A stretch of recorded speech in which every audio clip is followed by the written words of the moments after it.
Do you get frustrated when you run into errors in your code? Do you spend countless hours staring at your computer only to find that you made a small oversight that broke your code?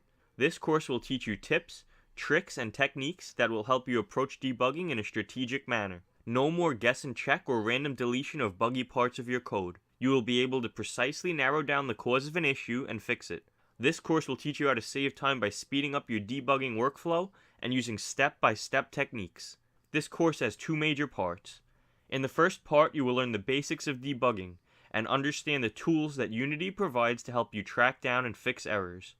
In the second part of the course, you will learn about common errors and how to fix them.